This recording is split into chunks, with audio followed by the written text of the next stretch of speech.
So there we have it. As you can see, the Exia is quite a bit larger. So I'll try to put it right next to it. So see,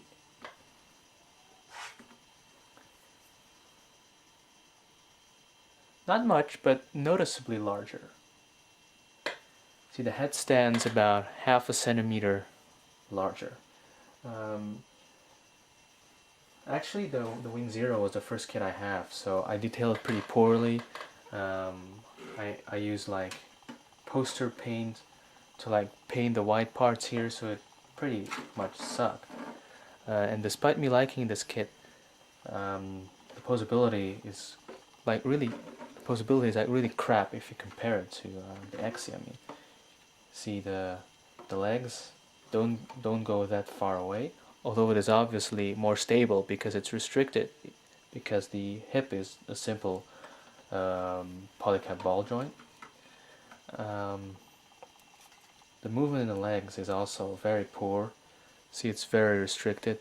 So basically, the 1 to 100th Exia is a great model in terms of posability, but also in terms of detailing and scale and modeling, etc.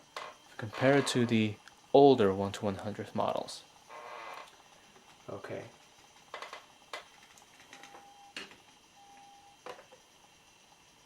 Next up, oh, whoops, sorry for that. It's kind of a lighting mishap.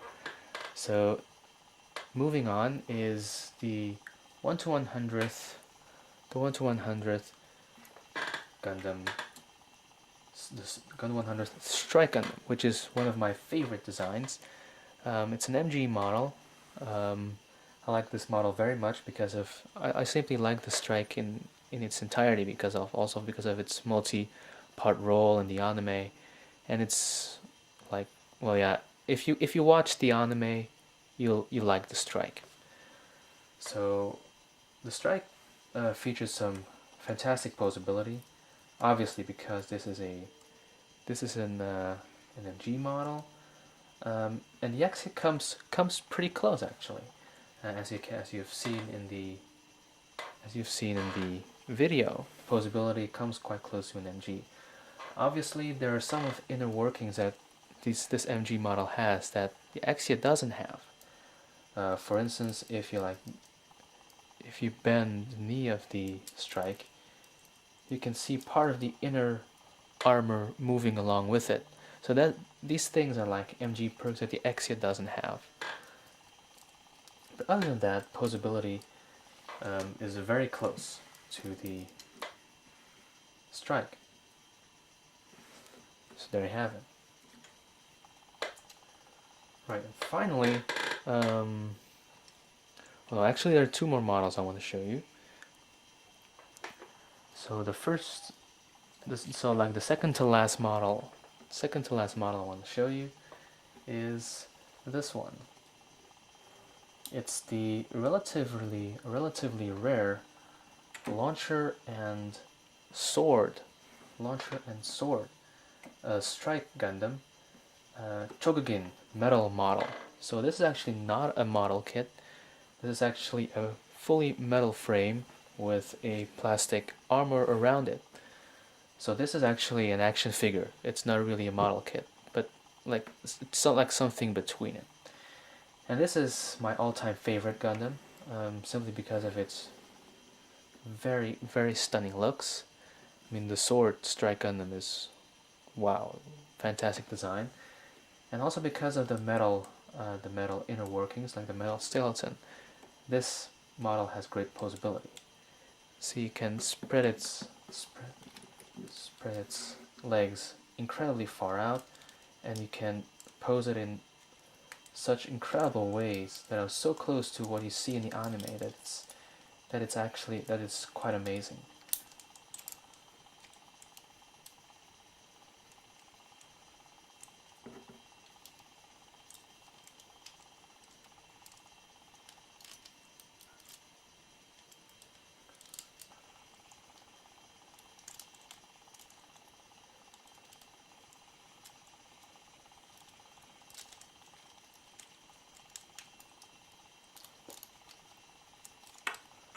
So yeah, I actually pretty much suck right now, but I can assure you that this Gundam has some incredibly amazing posability, and because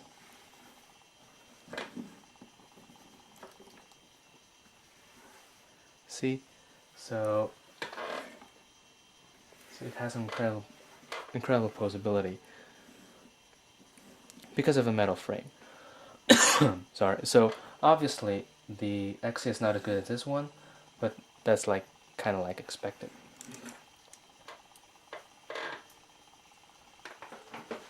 All right.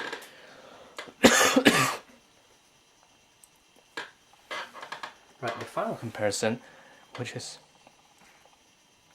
probably the most relevant one, is how it compares to the 1 to 144